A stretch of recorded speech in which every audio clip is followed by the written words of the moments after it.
द्रौपदी, आकर मेरी गंगा में बैठो।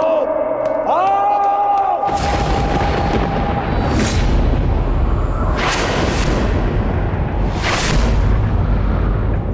दुर्योधन!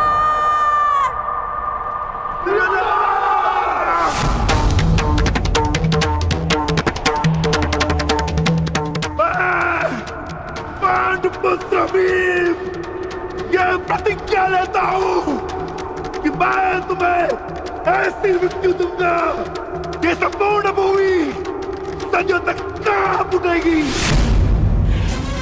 मैं तुम्हारी यही जंगल तोड़कर तुम्हारा प्राण ले लूंगा दुर्योधन।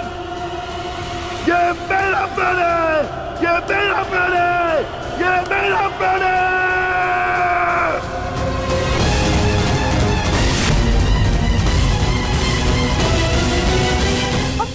कुलवधू का ऐसा अपमान देखने के लिए आपके पास आंखें तो नहीं है महाराज, पर कान तो है। सुन तो सकते हैं कि ये हस्तिनापुर के विध्वंस के पंजाब है।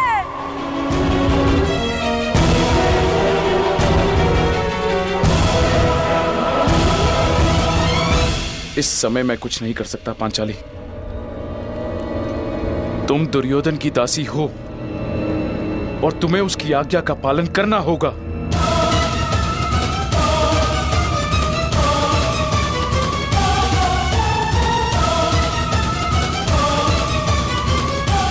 आओ दासी द्रौपदी,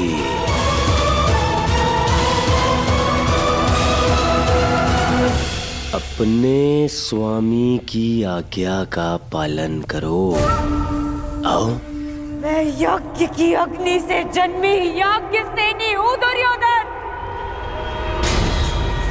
और अग्नि की ताप को बांधा नहीं जा सकता।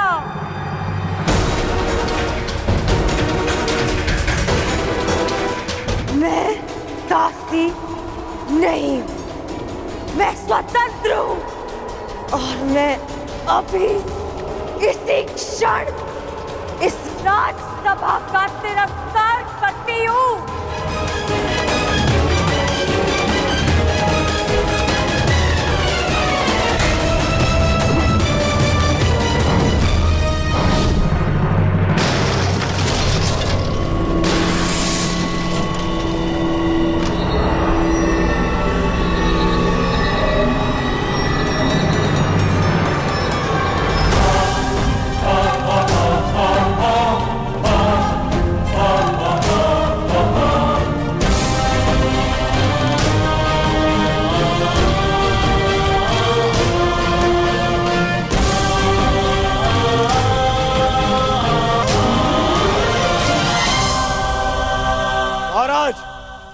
ये दासी आपका और मेरा अपमान करके इस सभा से जा रही है।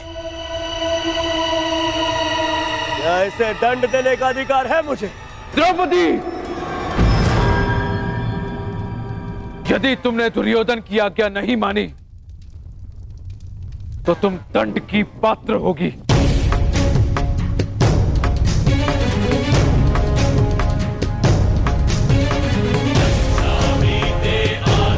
अभी मुझ पे यज्ञ की अग्नि का अधिकार,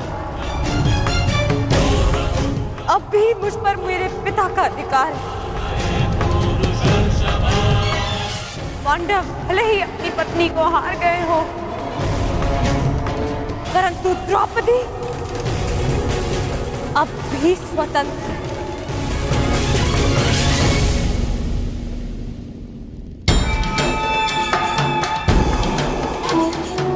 जब तक मन से स्वतंत्रता का मान नहीं जाता, तब तक दासत्व का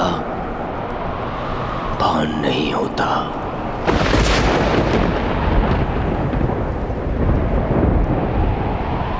तो फिर छीन लो आन इसका।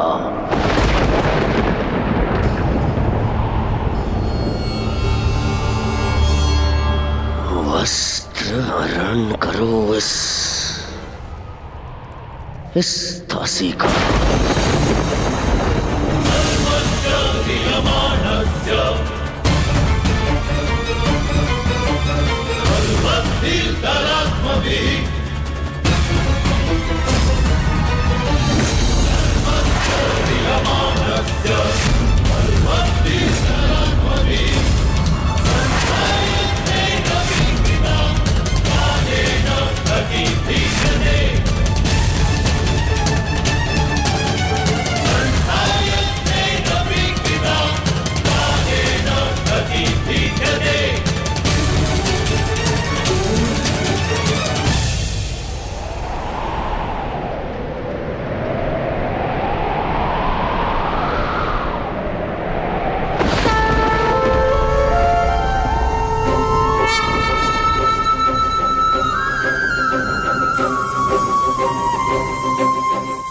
असंभव! तुमने इस विषय में सोचने का दुस्साहस भी कैसे किया दुर्योधन?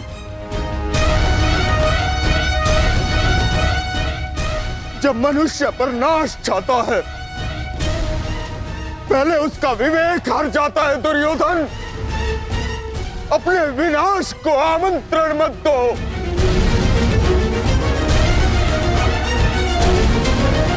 मंत्री ठीक कह रहे हैं, ऐसा अनर्थ मत करो, मत करो। अनर्थ तो अब होगा इस सभा में। आज्ञा दीजिए भ्राताश्री, हम इनका सर्वनाश कर देंगे।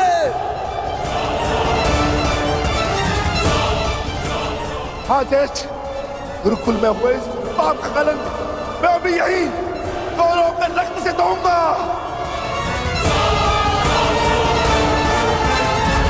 आदेश, या तो हमारे प्राण ले लीजिए या फिर हमें इनके प्राण लेने की आज्ञा दीजिए। मौन रहो दास। दास हो ना? क्या तुम दास नहीं? क्या ये दास ही नहीं? और एक दासी को दंड देने का अधिकार है कि नहीं मुझे? ये अधिकार नहीं है। दासी हो या शत्रु, एक स्त्री का मान भंग नहीं किया जा सकता।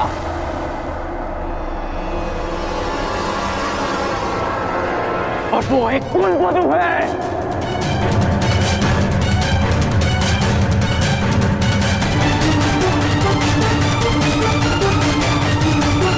अरे ये कुलवधू नहीं, ये नगरवधू है। नगरवधू है कौन?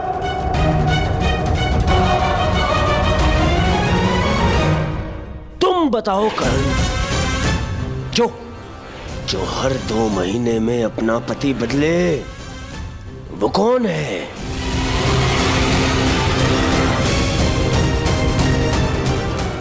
जो स्त्री 5-5 के साथ शयन करे, उसे क्या कहा जाता है?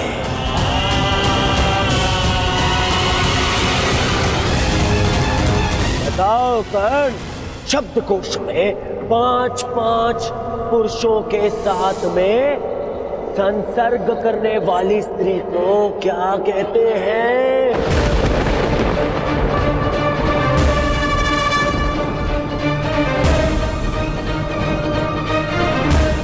कर्ण, तुम्हें अपने गुरु परशुराम की सौगंध, मेरी मित्रता की सौगंध है कर्ण। तुम्हें बोलना होगा। तुम्हें सौगंध है कर्ण? बोलो, क्या शब्द है ऐसी स्त्री के लिए? बोलो कर्ण, सौगंध है तुम्हें, बोलना होगा तुम्हें। सौगंध है, बोलो। क्या कहते हैं? क्या कहते हैं? क्या कहते हैं?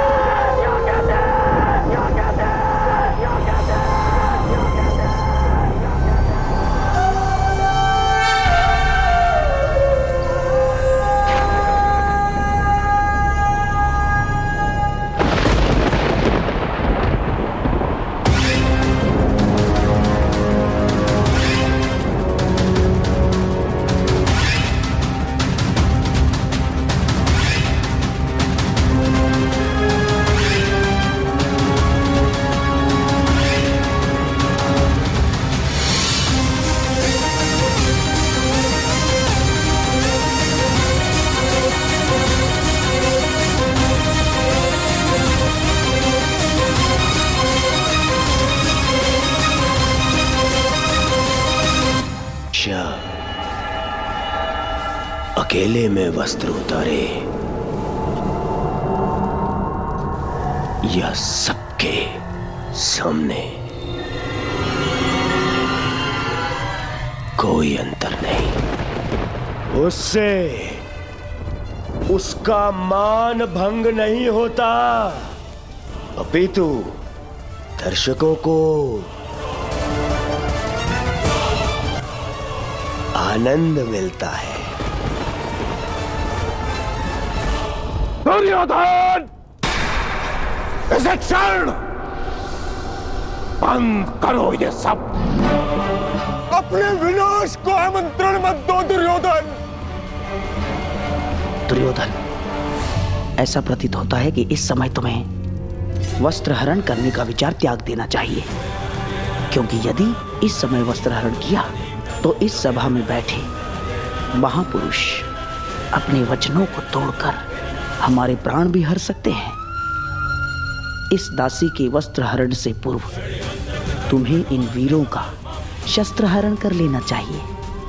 ठीक है मामाश्री।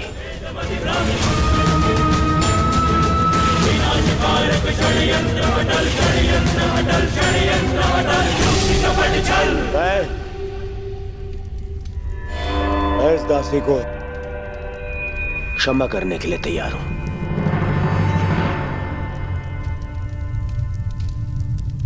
परंतु एक स्थिति में कि यहां बैठे सभी स्वतंत्र वीर मेरे समक्ष अपनी सेवा स्वीकार करेंगे।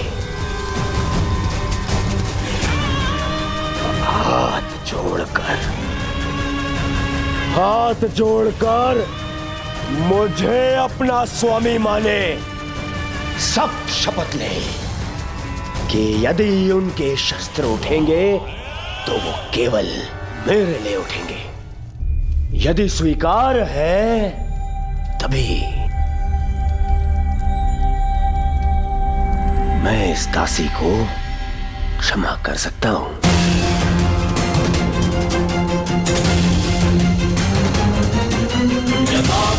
मुझे स्वीकार है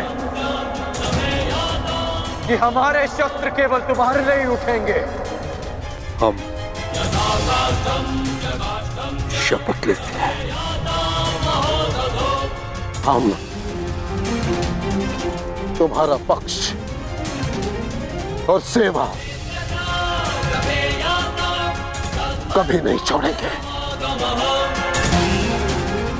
बधाई हो! दासी द्रौपदी को मेरे होने वाले सम्राट दुर्योधन ने क्षमा कर दिया, परंतु केवल एक अपराध के लिए। दुर्योधन, अगले अपराध पर तुम इसके साथ कुछ भी कर सकते हो, कोई कुछ नहीं कह पाएगा।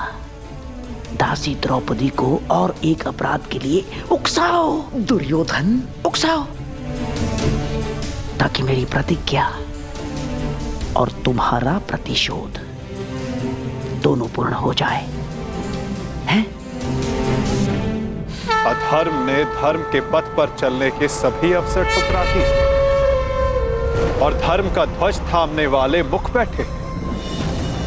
सृष्टि को अधर्मियों के पाप ने इतनी हानि नहीं पहुंचाई जितना धर्मियों के मौन में। ये मौन सब कुछ विध्वंस कर देगा। हस्तिनापुर का रथ अपने पतन के मार्ग पर बढ़ चुका है। जा दासी, तुझे क्षमा किया, परंतु तुझे मेरी सेवा में प्रस्तुत रहना होगा। सम्राट हूं मैं, हाँ? नपुंसक दासपतियों से जी भर जाए तो चले आना मेरे पास। ये तुम्हारे सर पे तुम्हारा मुकुट नहीं, तुम्हारा काल ना जाए।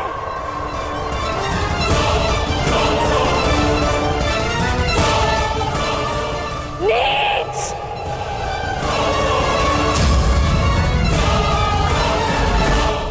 बहुत हो गया, एक बार क्षमा करने के पश्चात भी इस दासी ने वो दंडता दिखाई है। अब मैं इसे क्षमा नहीं कर सकता। इस दासी का घमंड हरना होगा। आगे बढ़ो दुशासन और वस्त्र हरण करो इस दासी द्रौपदी का।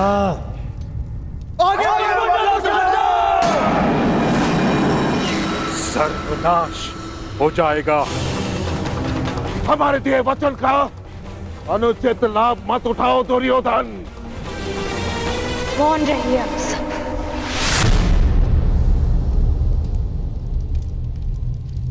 क्योंकि आप सब में से किसी में वो क्षमता ही नहीं है। अरे बंधे रहिए अपने अपने धर्म के खूंटे से। वो कैसा धर्म जो आपकी शक्ति को आपकी निर्बलता बना दे।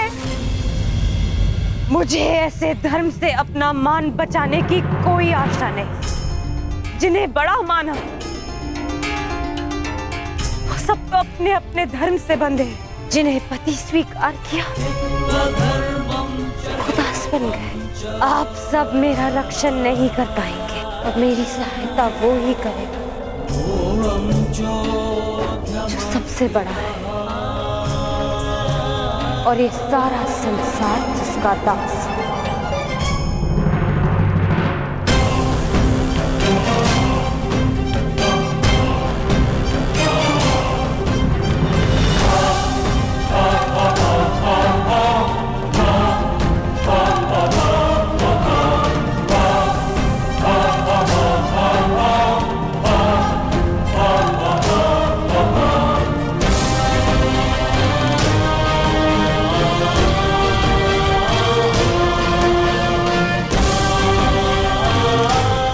आगे बढ़ो दुशासन। आज परीक्षा तुम्हारे बाहुबल की नहीं,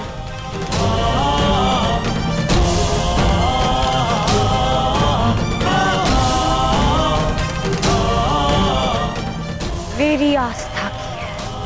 और मुझे विश्वास है कि आज सभा में बैठे सभी नग्न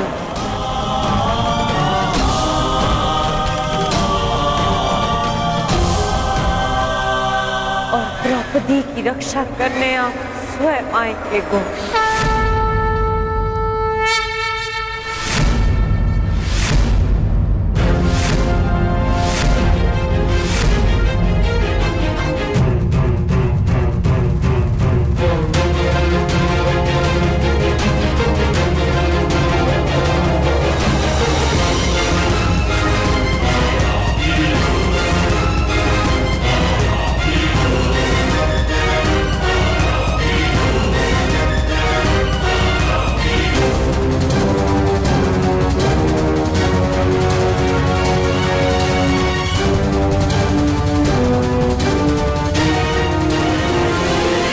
गोविंद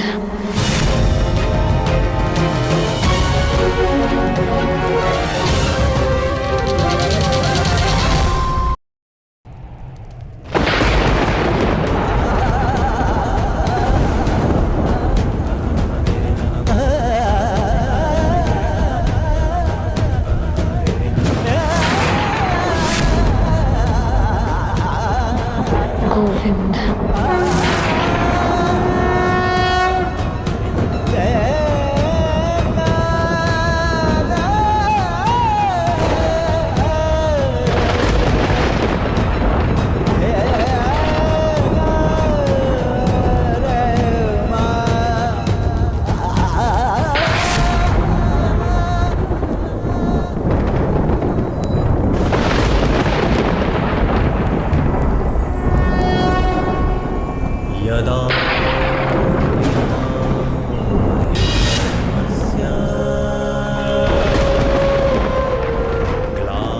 इस चीर के हर धागे का ऋण 100 गुना करके चुकाएगा तुम्हारा ये सखा।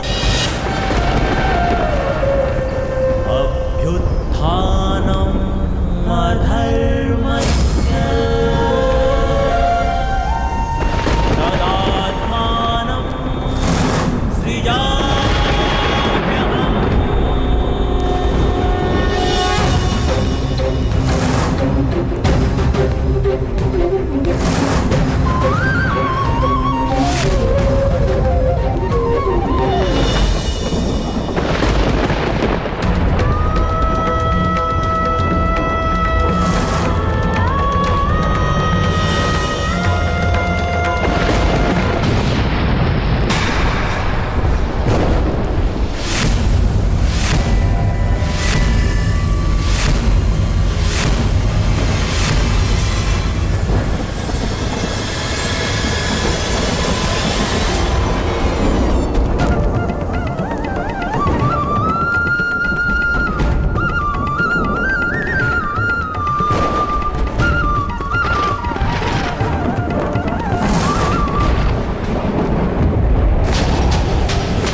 Ch-ch-ch-ch.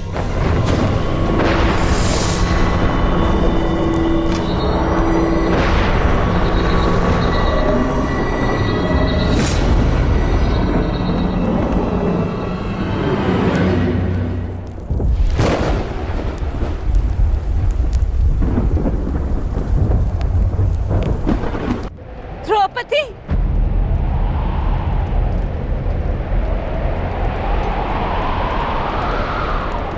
पुत्री द्रौपदी,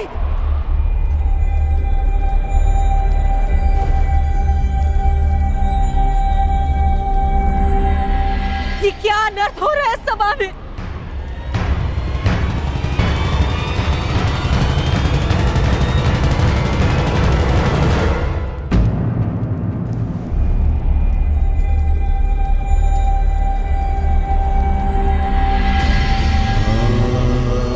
मेरे निकट मत आइएगा माताश्री। मैं मलिन हूँ।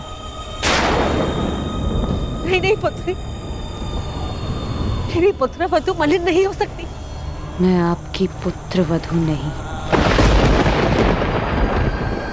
ना ही कुरुवंश की कुलवधू।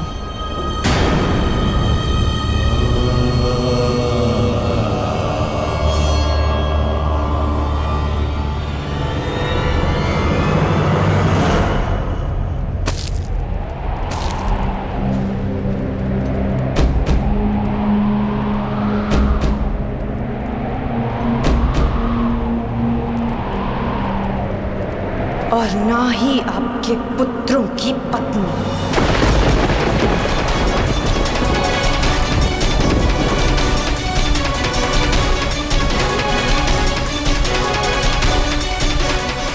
मैं एक जीता जागता शव हूं। शव इस संसार की स्त्रियों की लुटी हुई मर्यादा का। मैं कुंड हूं इस सृष्टि की सभी स्त्रियों के आंसुओं का। आज मैं अग्नि नहीं, आज मैं अग्नि सुता नहीं, स्वयं अग्नि हूं। इस मूक मौन सभा के शमशान में जलते हुए नारी के मान के चिता की अग्नि हूं मैं, जो सब कुछ भस्म कर देगी, सब कुछ नाश कर देगी।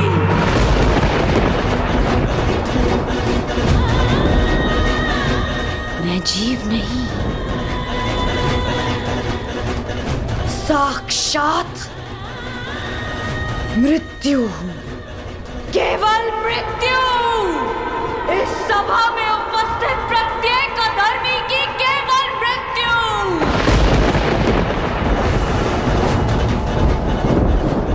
जो इस नग्न सभा में विनाश का नग्न नृत्य करेगी, जो सभा मेरा अपमान देखकर मौन रही, वो सदा के लिए मौन रह जाएगी।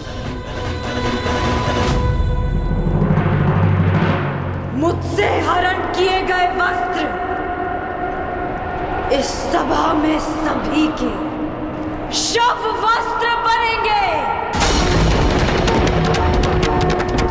जिसने मेरे अपमान पर अट्टहास किया, उन सबकी मृत्यु पर ऐसा विलाप होगा कि संसार युगों तक स्मरण रखेगा।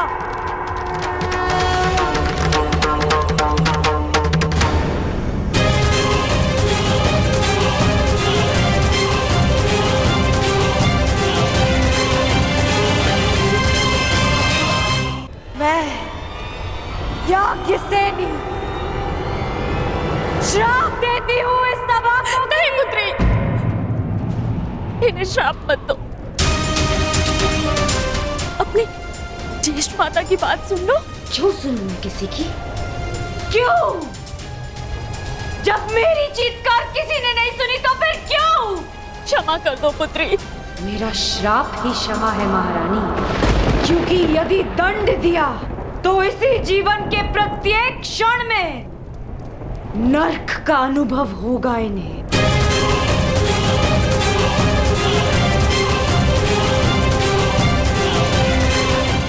कहा पुत्री पांचाली?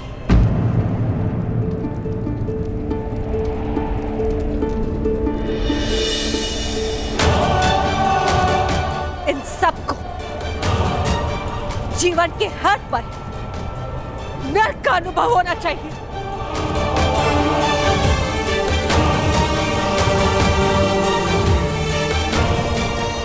हस्तिनापुर के रक्षकों के मध्य, हस्तिनापुर के आचार्यों के रहते, संसार के सबसे बड़ी नीतिवानों के मध्य यह नट कैसे हुआ? मैं आपसे पूछती महामंत्री, हस्तिनापुर में अंधे युग का प्रारंभ कैसे हुआ? क्यों नहीं आपने इच्छा मृत्यु मांग ली ताजश्री? और आपने क्यों नहीं अपने ही वाणों से अपने हृदय को भेद लिया द्रोणाचार्य?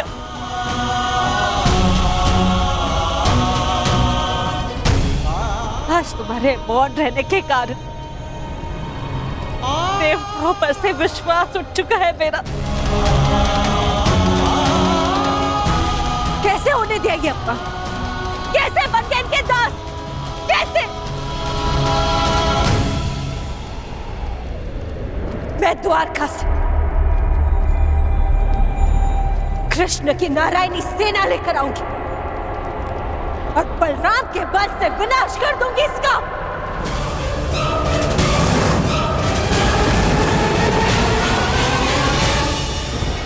सुन रहे हैं आप महाराज? सुनाई तो दे रही है ना आपको? हस्तिनापुर की ओर बढ़ रही इस विनाश के पश्चात अपने आंखों पर पट्टी बांधते समय मैंने ये नहीं सोचा था कि एक दिन ऐसा भी आएगा, आप अपने मन की आंखों पर पट्टी बांध लेंगे। अगर थोड़ी सी भी लज्जा शेष है आप में तो कुछ कीजिए, इस ज्वालामुखी को फटने से रोक लीजिए महाराज। आज निश्चित रूप से ही हस्तिनापुर लज्जित हुआ है। पांचाली पुत्री, मैं तुम्हें वर देता हूं, तुम जो चाहोगी वैसा ही होगा। क्या चाहती हो पुत्री? मांगो, मेरा वचन है तुम्हें। एक स्त्री के लिए उसका मान सबसे बड़ा होता है और इस सभा में पहले उससे उसका सब कुछ छीन लिया और अभी प्रस्ताव रख रहे हैं कि जो वर मांगोगी मांग लो। अब मैं मांगूंगी नहीं, दूंगी, श्राप दूंगी। मैं याज्ञसेनी इस गुरुकुल को श्राप देती हूँ कि क्षमा करो, मेरे मूर्ख पुत्रों को श्राप देकर उनका त्राण मत करो। तुम्हें जो चाहिए वो मांगो, परंतु श्राप मत दो। मुझसे जो छीना गया वो मुझे कोई नहीं लौटा सकता, परंतु इस अधर्मी खेल में मेरे पतियों से जो छीना गया वो उन्हें लौटा दीजिए।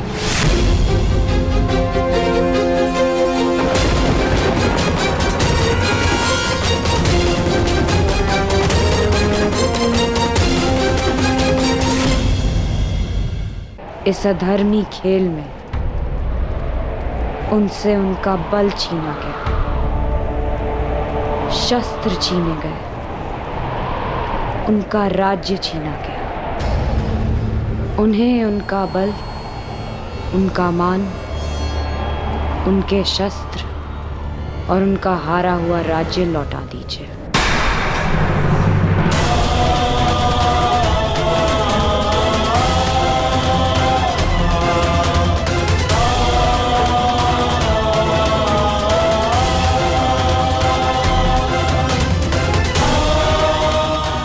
वाह, अब भी मौन है सब। और आप कह रहे थे दिया, जो तुमने मांगा दिया, पांडवों का राज्य, संपत्ति, शस्त्र और बल, मैं सब लौटाता हूं।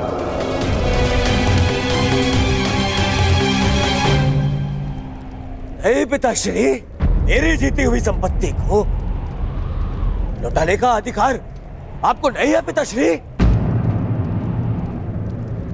मैंने इस युद्ध में जो भी जीता है वो अपने बल पर जीता है, अपने।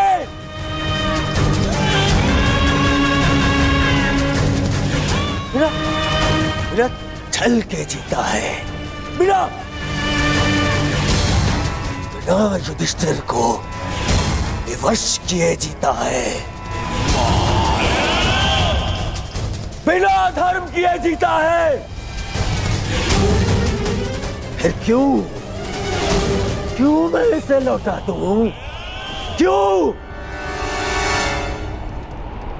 हाँ, आप बताइए महामंत्री, पितामह आप बताइए, आप सब बताइए, क्या इस युद्ध में कोई भी अधर्म हुआ है? कोई भी?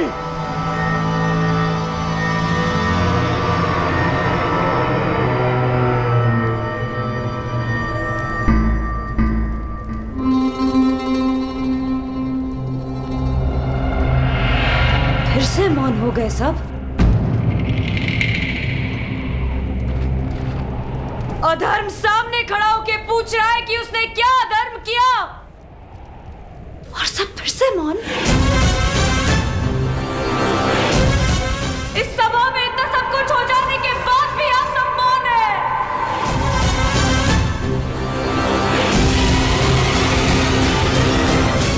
रहिए मौन सब, रहिए मौन, परंतु इस अधर्मी दुर्योधन को उसके कुकर्मों का दंड अवश्य मिलेगा।